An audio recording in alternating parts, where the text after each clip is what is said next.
Welcome, everyone, to another edition of the Idaho 97 podcast. I'm Nathaniel Huffman. I'm here with my friends from the Idaho 97 Project, Alicia Abbott, Mike Satz, and Emily Walton.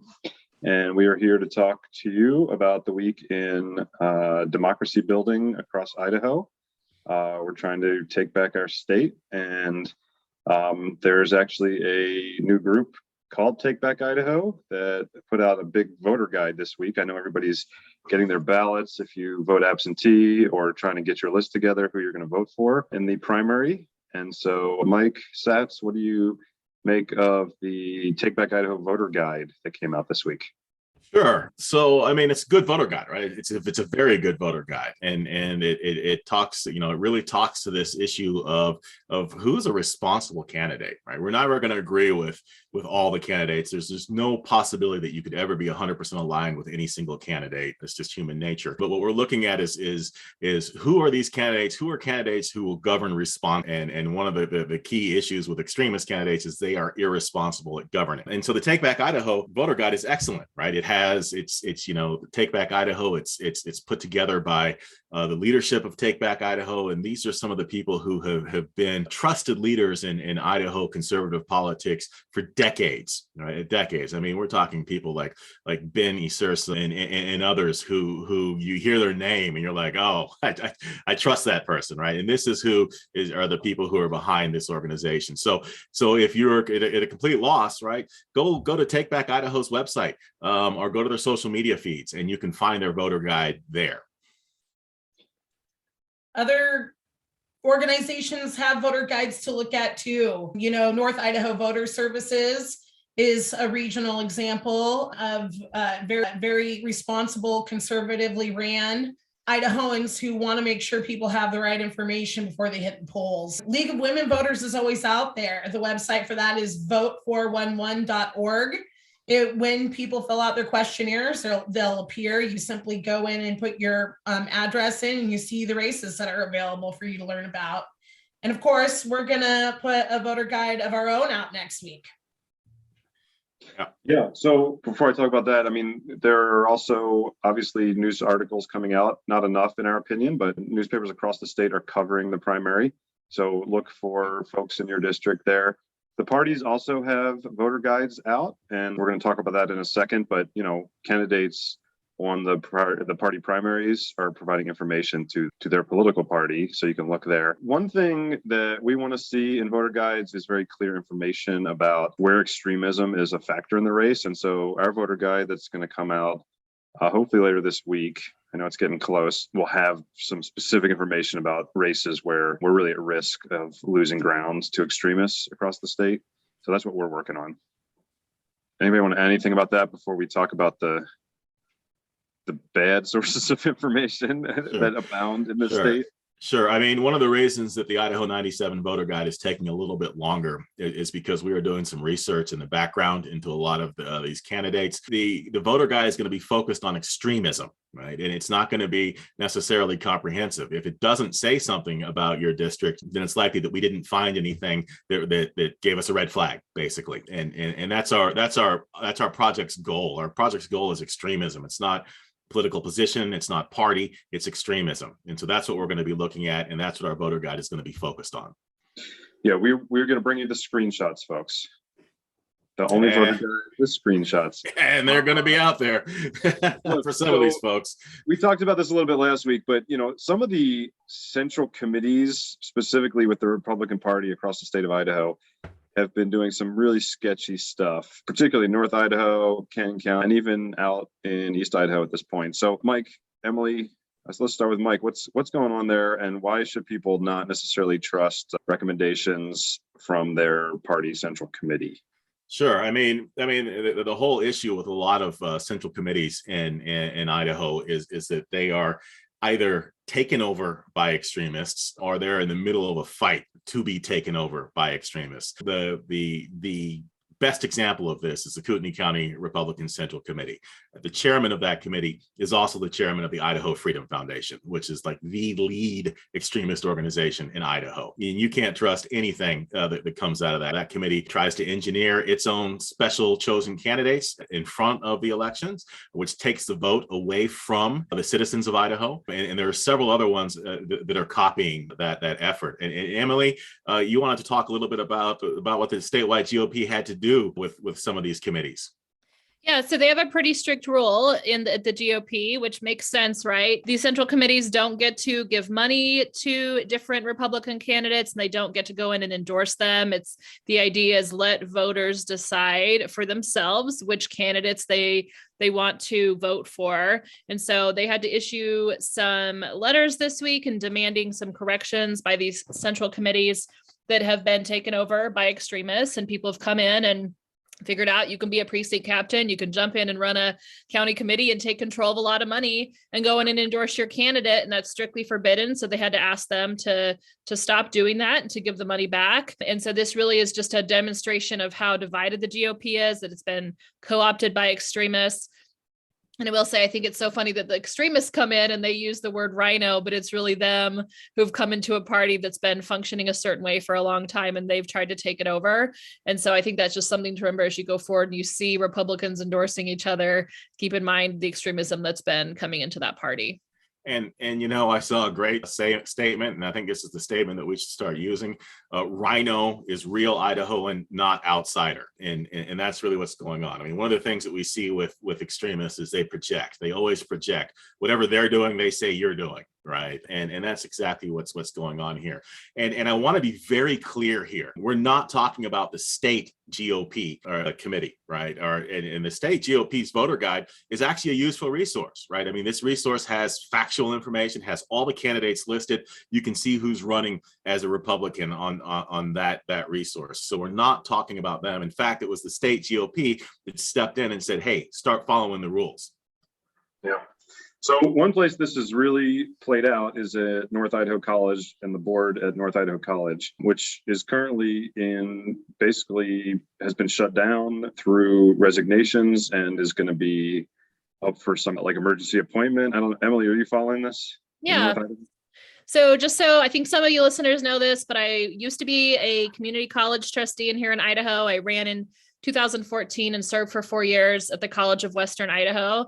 So I've got some familiarity with community colleges in Idaho and how they work. And so North Idaho College up in Coeur d'Alene is under serious attack by the KCRCC up there, the Central Committee on the GOP side. So they got some trustees in there who have, one of them in particular, Todd Banducci, who's the current chair, has just taken it upon themselves. They've decided to take millions and millions of dollars of investment from taxpayers up there into that college. And then, Idahoans, we pay taxes that go towards that community college also, and take that investment and decide that they can just destroy it essentially by putting the accreditation at extreme risk by inserting their own political agenda into it. And I just want you to step back and think about, if you're an elected official, you're a servant. You turn into you're a person who should serve the public, and you're a person who should protect taxpayer interests and protect students, right? That's even a worse thing. Like taxpayers, okay, they should do that, but protecting the future of students is also another thing a trustee should do.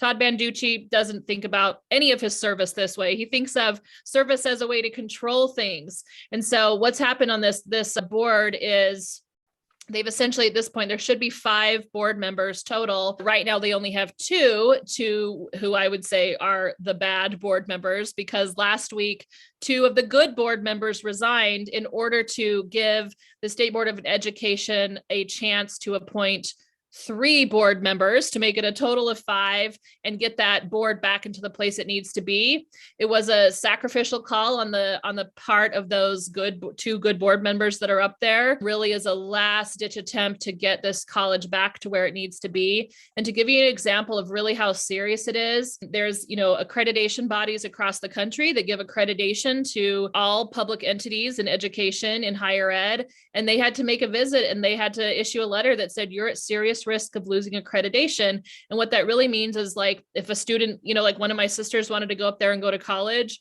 they couldn't get a federal loan to go to that college. They couldn't get access Pell Grants. It's very serious. And essentially the college would have to shut down. And so just an example of what happens when people like KRCC, Brent Regan get a hold of a public body, what they're willing to do to shut it down. They don't care about taxpayer investment. And this is important to understand, right? In the Panhandle, right, that is the only public institution of higher education. I mean, that's it. The next closest one is University of Idaho in Moscow, Idaho. And this is this is a job creator. This trains citizens for skilled jobs, right? It's not just getting these degrees, right? I mean, there's trades that are taught there. There's all kinds of things that are taught there. And so this is very serious. And I have, many years in higher education. As many people know, that was my profession before I started doing this. And what that letter, I've been through different, I think I counted up one time, I've been through 5 different types of accreditation cycles with things I've done. What that letter is that's a warning letter from the accreditation body saying, get this fixed or we're going to have to do something. Right. And this action that we saw this week with these 2 excellent board members who basically took it upon themselves to resign was that, right? They're like, no, we're going to do something to save this college. The number one job of an administrator in higher education and a board member in higher education is being a good steward of public funds. And that is not what's happening right there up in North Idaho right now. And we need to get back there. Yeah. We also need to get anyone who's running for legislature from North Idaho needs to be on the record where they stand on this North Idaho College issue. That gets us to another source of information about candidates, the Idaho Debates, which have been going on for many, many years through Idaho Public Television in partnership with other media organizations. They have a series of debates for statewide offices coming up starting a week from Monday, and they will be available on Idaho Public Television, which is highly available throughout the state through your rabbit ears on your TV or also on YouTube. Now, Nate, I think we got a whole bunch of people in our audience who've never even seen a rabbit ear. I'm just saying. They can run out and get one. I think they're like $12 at Radio Shack. There's no Radio Shack anymore, Nate. Nate, can you give us an overview of what you're actually talking about? Like, what is this? What? Anyway, you can watch on Twitter the Idaho Debate series, and you can see Mike and Emily and Alicia's live reactions. That's what you ought to be doing. There was also a superintendent's debate in Idaho Falls last week. We're going to talk about that in a little bit, in like 10 minutes or so. But look, this issue of extremism in Idaho is something that candidates need to be confronted with. And we would love to see each of these Idaho debates feature a question or two on the impact that far-right extremism is having on political races and also on very real things like, the putting an entire college at risk in the state and, public education across the state. We've talked about internet service, like these things are being threatened by the far right. Not to mention people are scared to run for office, scared to vote, scared to state their opinion. I think that should be a question that is asked of candidates at these debates. Do other folks have questions they want to see posed to statewide candidates specifically? I want candidates to be asked if they've been or endorsed or supported by groups like the Idaho Freedom Foundation, John Birch Society, People's Rights, Oath Keepers, 3%ers. These are all really bad extremist groups that we need to just kick out of the political process. And I don't want to support candidates who are affiliated with these groups. And, that's an important point, right? Kick them out of the political process, right? There's no, if you want to be in a group, right? This is the United States of America. You are free to be part of a group, but there are some groups that just don't belong in our political process. And those are the types of groups that don't belong in our political process. A question or a type of question that I would love to see is I'd like to see questions that focus on misinformation, like an issue about misinformation. So we know that this concept of teaching CRT in schools in Idaho, that was misinformation. Never happened. In fact, our lieutenant governor may have to go without pay now because no one's going to pay for her witch hunt about that found nothing. But I want to see questions that say, do you believe CRT is being taught in schools in Idaho? And if they say yes, then that's a misinformation candidate right there, and you should not vote for her or him. Yeah, well, I'd go even a step further. I think that moderators of the debates, the journalists out there who have been doing a very good job covering this, need to specifically state, do you falsely believe that CRT is an issue in this state and in this country that educators need to be concerned about? Because, just giving them, which this is what happened at the superintendent's debate, just threw it out there like, what do you think of CRT? And that is not a responsible question, because that normalizes the fact that, that this racist smear campaign against educators has just become mainstream now. So I want to see debate moderators take this on as a serious disinformation issue. That's legit, right? I mean, that's legit First Amendment issue, right? I mean, what's a strong First Amendment and strong freedom of speech is to hear speech that you disagree with, right? Factual speech that you disagree with. You can go after speech that's not factual, right? But let's hear that. And one of the issues with CRT is, I mean, here's a factual history take that people just don't want to hear because it's too hard for some people. And so I think that's a fair take on that issue. Right on. Any other questions? Or debate questions? Okay, well, this could be another question for candidates, like, how are you going to take action to bring our state up in the ranks? We rank very low in education, healthcare, vaccinations, which brings us to the second act of our podcast, action. And I'm going to turn it over to Alicia, who has all the information about deadlines for voters, etc. What do you got for us this week, Alicia? We've got a lot to do in 5 short weeks, folks. We've got a really important date coming up on April 22nd. That is the last day that unaffiliated voters can change their affiliation online. It's also the last day you can register to vote online for first-time voters. Otherwise, you'll have to wait until election day to get that done. Being an unaffiliated voter in Idaho means you need to be a proactive voter in Idaho. Unaffiliated primary ballots do not contain candidates, only local issues and judges. So if you want to vote for those candidates, you need to get plugged into a ballot with them. So that means affiliating with one of the parties. And there are no contested Democrat races in the state at this point, I don't think. And so all of the races are happening in the Republican primary. So if you want to help us get folks, that's our second largest voting block in Idaho, are unaffiliated or independent voters. And we're spending our time calling them to make them aware that if they want to vote for candidates, they need to get into ballots that have them.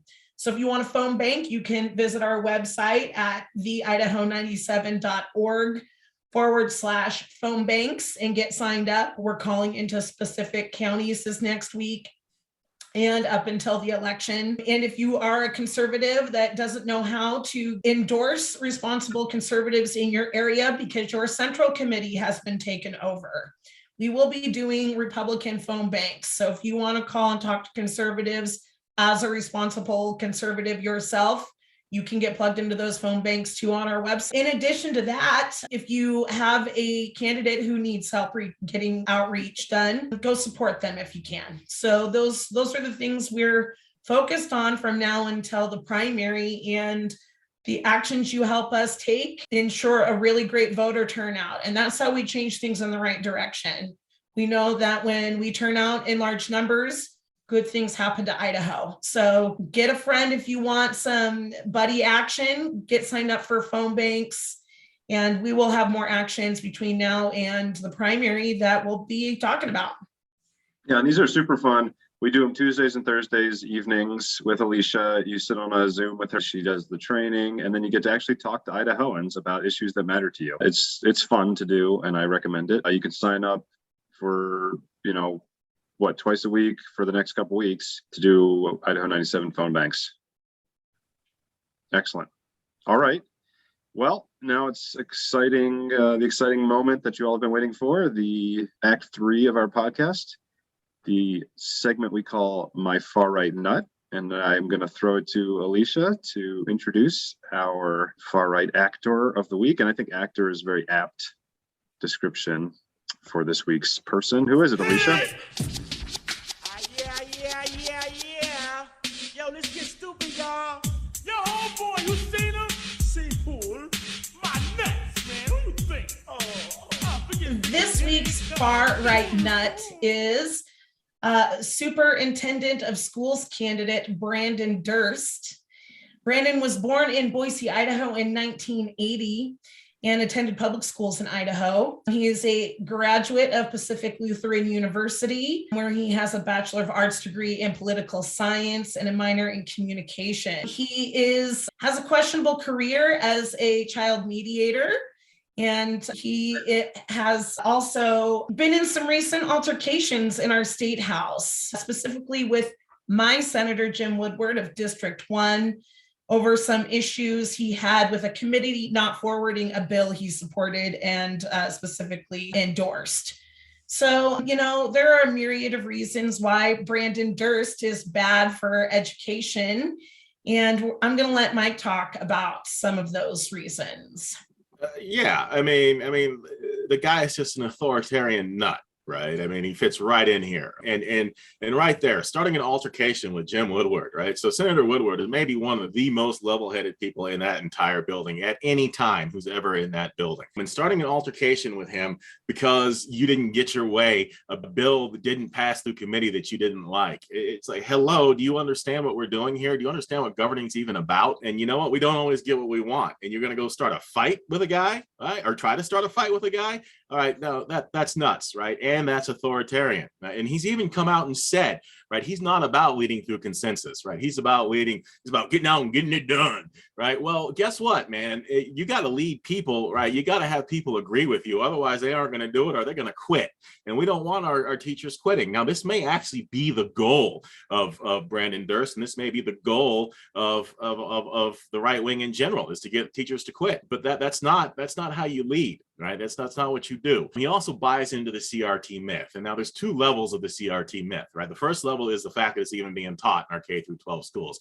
And we have thoroughly and roundly disproved that it's being taught in our K through 12 schools. And we've spent an enormous amount of taxpayer money to determine that in the courts. And we know that it's not being taught. The second myth of it is the fact that it's bad or racist in the first place. And you can actually separate these two. And you can actually, if you believe that it's bad or it's racist, well, then that's up to other people to teach you that it's not, right? But the fact that we're going to go and fight over the fact that it's being taught in schools when it's not just shows you people are just making stuff up with misinformation. And he changed his story. Right. So first, his story was being taught in schools, and you can go look at his tweets. He may have deleted them. Don't worry. We got screenshots. There's a whole lot of them. You're going to be seeing them coming up. But he's saying, don't teach it. It's being taught to our students, and it's the worst thing ever. And then it turns out it's not being taught. Right. And even after we found out it's not being taught, he stayed on that stupid drum about it being taught. And now he's changed his story saying, well, no, I'm going to keep it from being taught.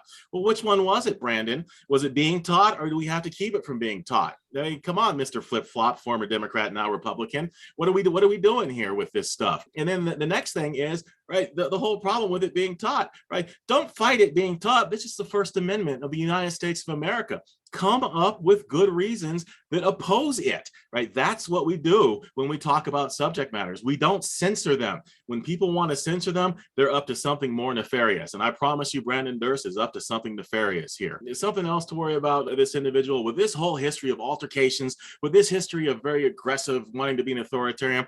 Well, it turns out the guy's also been the subject of domestic protective orders. And I understand people can have a bad day, right? And this happens to a lot of people. You have a bad day, you do something wrong, and a protective order comes into place. That's the state's job to make sure people aren't hurting people. And I understand that, right? But you combine all of this stuff with that, and that is a real red flag to me, right? And that's something that should be a real red flag to voters. You don't want someone who's a hothead like this, the state's public education institutions, right? This is something that's very problematic.